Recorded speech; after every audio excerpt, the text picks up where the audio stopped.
Buenas tardes, amigos de Guerra Literaria. Muchas gracias por la invitación para esta clase virtual. Mi nombre es Cristian Herguera, soy egresado de la Escuela de Literatura de la Universidad Nacional de San Marcos y actualmente estoy realizando un doctorado en la Universidad de Texas en Austin. Parte de mi tesis de doctorado versa o trata sobre la poesía de José María Arguedas, principalmente sobre su poema Tupac Amaru Kama Tatechisman, a nuestro padre creador Tupac Amaru, publicado en el año 1962. Ese es un texto que para mí resulta fundamental para poder entender los movimientos campesinos en el Perú. Uno de los grandes alcances que nos brinda este poema es comprender las formas de resistencia de las comunidades indígenas, quechuas principalmente, y también entender sus concepciones de la tierra. ¿Qué es la tierra? ¿Qué es el territorio para un comunero? Desde, por supuesto, la perspectiva de Arguedas en este poema. A lo largo de esta clase vamos a tratar de recorrer diversos ítems, diversos aspectos, no solamente en la poesía de Arguedas, sino también a lo largo de su narrativa y también de su pensamiento antropológico, con la finalidad de entender cuál es la importancia de las comunidades, de los movimientos indígenas para entender la obra arguediana y en qué medida la obra arguediana resuena y tiene una labor fundamental para entender los actuales movimientos indígenas en el Perú y también a lo largo del continente latinoamericano. Ok, entonces, en uno de los cuentos más tempranos de Arguedas, que se llama Agua, él señalaría una frase bastante importante en uno de sus primeros personajes, que es Ernesto. Entonces, en ese cuento Ernesto señala una frase contundente, que es que se mueran los principales de todas partes. Es una frase llena de ira, llena de mucho afecto y que está referida al modo en el que los grandes latifundistas, los grandes gamonales han engañado y han explotado a los comuneros indígenas. Y eso genera este desafío, este deseo de muerte en Ernesto. Eso estamos hablando de un cuento de 1933. En el poema de a nuestro padre creador Tupac Amaru, que se puede revisar en esta edición de Catatay, Arguedas vuelve a esa misma necesidad de confrontación con lo que en este poema va a llamar los falsos virajochas, los señores que son los colonizadores que buscan usurpar los territorios. Pero lo interesante también es de que para ese entonces Arguedas, en el 62, no solamente nos está hablando sobre el problema del latifundismo, que es un problema principal, sino también nos va a comenzar a hablar del problema de las mineras transnacionales. Principalmente se va a hacer otro texto que luego lo vamos a discutir en su novela, por ejemplo, Todas las sangres. Entonces, en este poema se va a destacar, por ejemplo, la manera en la que Arguedas, en la primera parte sobre todo, va a ejemplificar qué es un territorio para una comunidad indígena. Cómo entender un territorio no solamente desde una perspectiva nacional, no solamente desde una perspectiva extractivista, sino desde una perspectiva indígena. Y uno de esos principales puntos es cuando comienza este texto como una oración que se está realizando a Aramaru, al dios serpiente. Y en esa oración es lo que cimenta las bases de todo un sistema de relaciones que se están generando entre agentes humanos como los comuneros, como el propio personaje, la voz lírica de este texto, a quien yo personalmente considero que es mejor llamar un camasca, como una especie de chamán andino, y al mismo tiempo la relación de todos estos agentes con los agentes no humanos, por ejemplo, con el mismo Amaru, con el Guamani, con los ríos, con la paloma de Lambras que se menciona a lo largo del texto. Y esto es importante porque de esta manera el territorio comienza a ser entendido como un elemento de relaciones ontológicas, de relaciones interespecies. Y al mismo tiempo el territorio para Arguedas, que amerita y busca ser defendido, también resulta ser un principio político, una de las bases políticas para entender los sistemas de sociabilidad, los sistemas de organización social dentro de las comunidades o dentro de los ayllus en este contexto arguediano. Ahora, para eso también es importante tener en cuenta cómo de repente surge esta idea, cómo de repente pensar en esta relación que tiene Arguedas con las situaciones de rebeliones campesinas a lo largo del 60. Esto viene en realidad desde mucho antes. Por ejemplo, durante la escritura de su novela, una de las más conocidas de Arguedas, Los ríos profundos, publicada en el 58, están sucediendo en ese contexto numerosas rebeliones campesinas, principalmente en las zonas de Ayacucho y de Cusco. Cusco se convierte para entre el 58 y el 62 en uno de los centros más importantes de la resistencia campesina de entonces. Es interesante mencionar que en una entrevista con Chester Christian, en una entrevista también con Sara Castro-Craren y en uno de sus testimonios en el encuentro de escritores en Arequipa en el año 65, Arguedas va a demostrar, mejor dicho, va a manifestar una gran satisfacción, una gran alegría, porque él siente que en su novela Los ríos profundos él profetizó esos movimientos. Él señala, por ejemplo, que en uno de los últimos capítulos de Los ríos profundos, dedicados sobre los colonos, estos colonos están exigiendo para vencer al tifus, a la peste en el contexto de la novela, están buscando un padre para que pueda ministrar, pueda decir una misa que venza a esta peste, dentro de su perspectiva. Y para Arguedas eso significó un aspecto trascendental y que luego él sintió que se veía reflejado en los movimientos campesinos organizados por Hugo Blanco en específicamente la localidad de la Convención Hilares entre los años 62 y 63. Entonces, encontramos esa conexión, una conexión que además se va a ir posteriormente en el año 69, tanto Hugo Blanco como Arguedas van a mantener una correspondencia, donde uno de los temas específicamente va a ser cómo Arguedas elogia esta búsqueda de una reivindicación campesina. Otra de las fuentes que podemos mencionar para entender esta relación entre los movimientos campesinos y la obra de Arguedas está en uno de los textos del historiador peruano Alberto Flores Galindo. Alberto Flores Galindo, a partir de textos como La Utopía Andina, pero también diversos ensayos sobre Arguedas, él va a plantear la medida en la que la obra arguediana atraviesa diversos momentos de las rebeliones campesinas en el 60. Y nuevamente también va a incidir en la relación con Hugo Blanco, uno de los aspectos que va a ser bastante importantes. Pero dentro de este contexto, dentro de este satélite de la obra arguediana, no solamente vamos a encontrar pues la situación de Hugo Blanco en Cusco, también podemos considerar que en los años de producción del poema, hay que recordar que el poema a nuestro padre creador Túpac Amaru fue escrito en el año 61, publicado en el 62. Pero años antes están ocurriendo numerosas rebeliones campesinas en diversas localidades. Otros personajes importantes son, por ejemplo, Saturnino Huilca en Cusco, Manuel Llamoja en Ayacucho. También hay que considerar que se da una de las reuniones de la Confederación Campesina del Perú en el año 62, donde Manuel Llamoja es escogido como secretario general. Es decir, lo que quiero dejar en claro es que este poema y mucha de la obra arguediana entre los fines de los 50 y lo posterior va a estar embebida.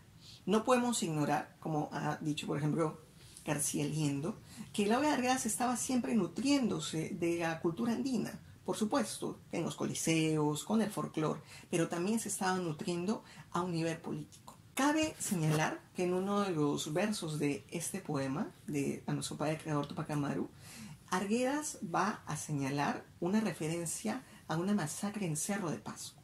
Y eso es un dato trascendental porque una de las masacres más importantes que se dieron en la década del 60 es efectivamente en Cerro de Pasco. Y si por un lado tenemos el documento, la referencia que Arguedas nos da, también tenemos otra referencia en un testimonio de una de las mujeres campesinas que sobrevivió a esta masacre. Entonces, en uno de los versos de este poema podemos leer lo siguiente, dice: escucha, Padre mío, mi Dios serpiente, escucha. Las balas están matando, las ametralladoras están reventando las venas, los sables de hierro están cortando carne humana.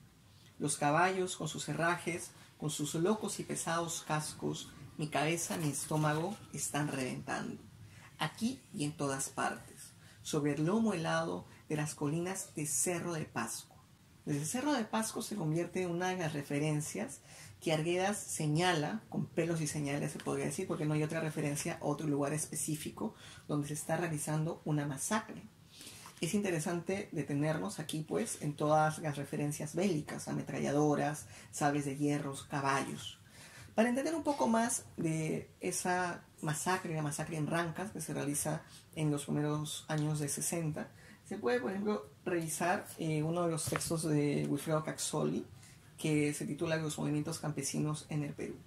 Pero para mí resulta también muy importante consultar uno de los testimonios de Josefina Oscategui, que se encuentra en este testimonio, donde ella habla como una sobreviviente de lo que en realidad sucedió en esa masacre de Rancas, lo que sucedió y toda la violencia, toda la brutalidad que fue ejecutada por el Estado, por la policía, mandada pues por el Estado para defender a las mineras en este contexto. Entonces encontramos una constante referencia en Arguedas a estos movimientos campesinos. No se pueden entender como entidades desligadas, sino como acontecimientos que están ocurriendo y los cuales están influenciando constantemente en el pensamiento arguediano. Ahora, otra de las referencias posteriores, obviamente que tiene mucha resonancia, además del poema de A nuestro padre creador Túpac Amaru, lo encontramos en otra de las novelas arguedas, que es en Todas las Sangres. En ese texto de Todas las Sangres podemos mencionar a simples rasgos que Arguedas está planteando nuevamente la preocupación de qué está ocurriendo con el territorio, qué está ocurriendo con Erayo. Y en ese sentido aparece este personaje de Rendón Huilca. El Rendón Huilca es un personaje que resultó especialmente para los historiadores y sociólogos de su momento, un personaje complicado, porque él mismo tiene una comprensión del territorio que podríamos llamar mágica, pero que también tiene una comprensión del territorio al mismo tiempo política, que podríamos llamar, con un vocabulario más contemporáneo, una comprensión cosmopolítica, como lo ha dicho, por ejemplo, Marisol de la Cadena, antropóloga peruana. Entonces, estamos entendiendo que en Todas las Sangres sigue esta misma recurrencia del enfrentamiento por el territorio, por entender qué va a ocurrir. Y hay nuevamente una constante de una invasión. Al final, cuando los planes de erigir, de construir la minera dentro de la novela de Todas las Sangres, pues ocurre en los capítulos finales una represión contra Rendón Huilca y todos los campesinos que se han rebelado. Entonces, nuevamente Arguedas está tratando de representar, está tratando de dar un sentido a todo lo que está ocurriendo como estas rebeliones campesinas. Eso también va a tener resonancia desde una lectura más personal en El zorro de arriba y el zorro de abajo, que es un texto donde la migración, este yoya que está ocurriendo desde los Andes hacia la costa, es producida efectivamente por esta violencia colonial, por este colonialismo de la tierra que está generando numerosas desposesiones territoriales, que está generando un sistema de pobreza, de violencia, por lo cual los campesinos están obligados, están forzados a migrar. Y obviamente en El zorro de arriba y el zorro de abajo encontramos pues el mare magnum o el clímax de una empresa extractivista. Entonces podemos entender cómo Arguedas está guiándonos a lo largo de todos estos años, estamos hablando casi desde la mitad de los 50 hasta el final de sus días, en una constante preocupación por saber qué está ocurriendo con los territorios indígenas, los territorios quechuas más específicamente. Entonces, para esto yo considero que la relectura de un poema como Túpac Amaru Kamata Techisman es básico, es indispensable. Y no solamente es un poema que podemos considerar un texto literario, sino que es un documento histórico y que además es un texto sublevante, porque nos está interpelando aún ahora para las numerosas y constantes persecuciones que están sufriendo los comuneros, que están resistiendo por defender sus territorios o por exigir los derechos de los cuales ellos gozan, porque son finalmente aquellos que están viviendo en esos territorios que les pertenecen. Uno de los casos más contemporáneos, más cercanos a nosotros hoy en día, es el caso de las bandas. Entonces, podemos encontrar en Arguedas, en el poema Túpac Amaru Kamata Techisman, en Todas las Sangres, en Los ríos profundos, un pensamiento político arguediano. Y en ese sentido quiero retomar yo uno de los textos que está aquí, que tengo aquí, que es de Irina Alexandra Feldman, que es Rethinking Community from Peru, que es un texto donde se está proponiendo el pensamiento político de Arguedas, cómo Arguedas desde la comunidad está tratando de plantear una soberanía indígena que se confronta con esta noción de la gran soberanía nacional y sobre todo que se confronta con el poder laboralista y el poder minero de la época. Entonces todos estos elementos yo considero que son bastante indispensables para poder sostener esta noción de la relación entre Arguedas y las rebeliones campesinas. Por supuesto, aquí uno de los puntos más importantes va a ser cómo hubiera sido la relación de Arguedas con el decreto de la reforma agraria del gobierno de Velasco. Arguedas no llegó necesariamente a experimentar, a vivir o a tener la oportunidad de observar los frutos o quizá los límites de esta reforma agraria. Entonces, parte de nuestra labor como investigadores podría ser tan siquiera generar algunas preguntas como las siguientes. ¿Cuál hubiera sido la postura de Arguedas frente a esta reforma agraria? De repente Arguedas hubiera estado a favor o de repente hubiera señalado un camino crítico.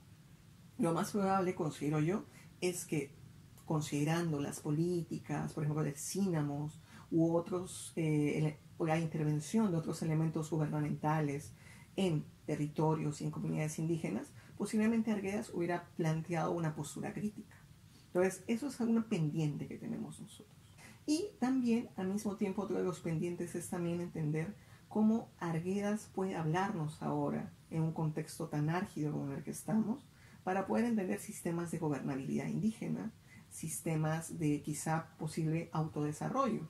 Por ejemplo, en el caso de las Bambas, para poner solo un pie, es que no se está declarando una posición antiminera, sino más bien una posición en la cual ellos mismos están buscando generar sus beneficios económicos y que curiosamente tiene mucha relación con las comunidades que son representadas en todas las sangres y que obviamente tiene sentido con el pensamiento arguediano de comunidades fuertes, comunidades con agencia, comunidades empoderadas que no están rechazando una noción de desarrollo, una noción de modernidad, sino que más bien están buscando ejecutarlas desde sus propios conceptos, desde sus propios términos. Y finalmente, otro de los puntos indispensables que está en el poema es tratar de entender la tierra indígena, el territorio indígena, como una apertura de mundos, como lo que Marisol de la Cadena y Mario Gracia han llamado los mundos múltiples, como un sistema de relaciones ontológicas que está buscando generar otras posibilidades de entender la política y nuestra relación con agentes no humanos, como en el caso del poema con el Amaru, o en el caso de otros cuentos u obras arguedianas con los guamanis, con los cóndores, con las calandrias. Por ejemplo, una pregunta es temeraria, esta de Arguedas, que nos sugiere, mejor dicho, es ¿hasta qué punto un Amaru puede ser reconocido como un sujeto político?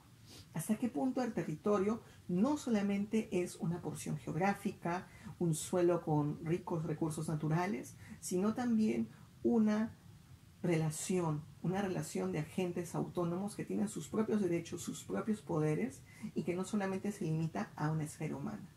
Entonces, tenemos, por un lado, que Arguedas nos está invitando a entender los movimientos campesinos como una defensa política, como una forma de reivindicar una cultura que ha sido por siglos reprimida, violentada, un aspecto contra el cual, por supuesto, la reforma de Velasco resulta sumamente elogiable, por haber significado un punto de quiebre con ese tipo de violencia colonial. Pero por otro lado, la obra de Arguedas y el poema específicamente que hoy he querido discutir con ustedes también nos está haciendo una invitación para poder entender sistemas ontológicos. Entonces, en ese sentido se une la ontología y la política dentro de este poema arguediano para poder dejar en claro la importancia de la tierra y sobre todo para dejar de victimizar o dejar de nacionalizar los recursos de estos territorios indígenas. Gracias.